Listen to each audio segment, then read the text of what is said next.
आज की जो चर्चा का प्रमुख विषय है वो जो हमारे वर्तमान अंतर्राष्ट्रीय समसामयिक जो राजनीतिक समस्या है, चाहे उसे आप धार्मिक समस्या समझें या सांस्कृतिक समस्या समझें, तो एक ऐसी स्थिति बनी हुई है कि जो मिडल ईस्ट यानी मध्य एशिया में इजराइल राष्ट्र और फ़िलिस्तीन के बीच जो है युद्ध हो सकता है। कभी ऐसी संभावना बनती है कि जो है थर्ड वर्ल्ड वार भी हो सके।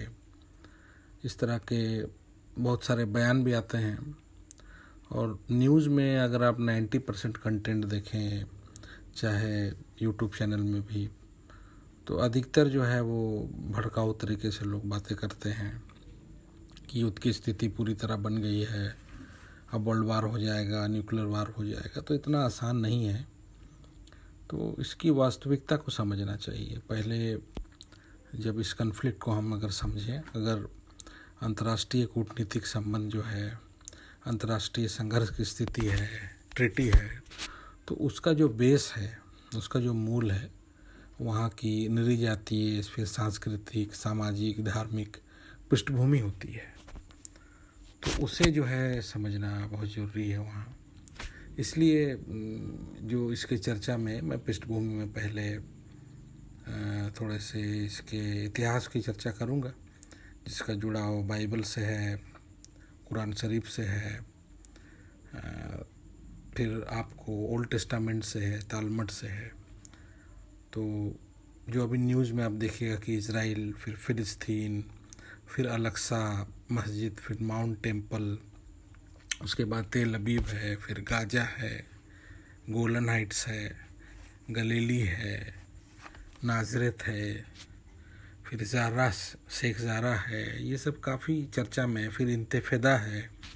तो ये शब्द जो है, ये स्थान, ये अपने आप में एक संकल्पना है।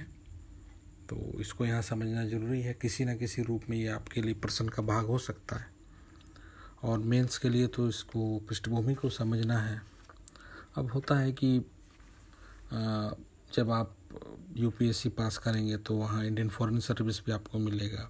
आप भारत का प्रतिनिधित्व वैसे राष्ट्र में करेंगे जैसे इजराइल में कर पाएंगे, फ़िलिस्तीन में कर पाएंगे, दोनों से हमारे राजनीतिक संबंध है।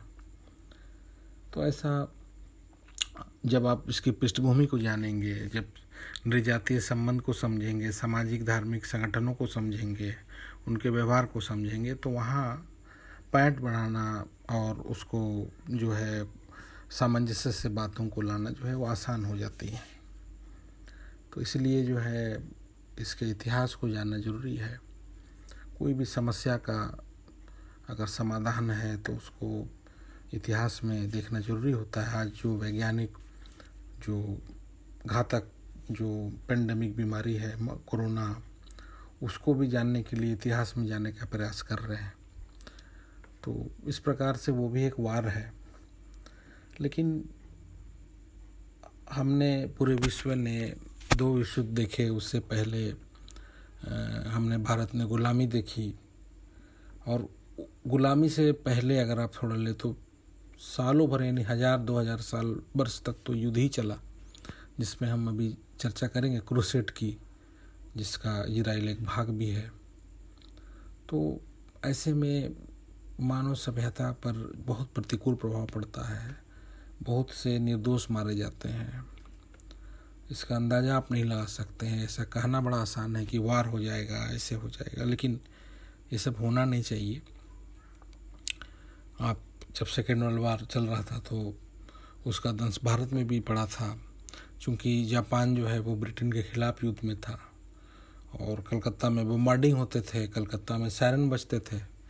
40 से 45 में आप देखिएगा कि वहाँ लोग अचानक छुप जाते थे, पलंग के नीचे छुपते थे, कई बंकर बने होते थे। जैसे आप इजराइल में अभी देखिएगा कि फ़िलिस्तीनी जो है वो सुरंग बनाए हुए हैं और सुरंग में छुप जाते हैं, क्योंकि बम्बार्डिंग की तो कोई समय सीमा है नहीं। रात 1 बजे हो जाए, 2 बजे हो जाए, आपको अगर अभी कोई सूचना मिले कि 7 बजे की बम्बार्डिंग होने वाला है तो आपको इधर उधर छुपना पड़ेगा। तो उसकी प्रोबेबिलिटी यही है कि 99% चांसेस है कि आप मारे जाएंगे। और यहाँ तो अब बात यह है कि कोई तलवार और कोई साधारण 303 गन का युद्ध तो है नहीं। यहाँ वार जो है वो न्यूक्लियर वार है, परमाणु युद्ध है। बात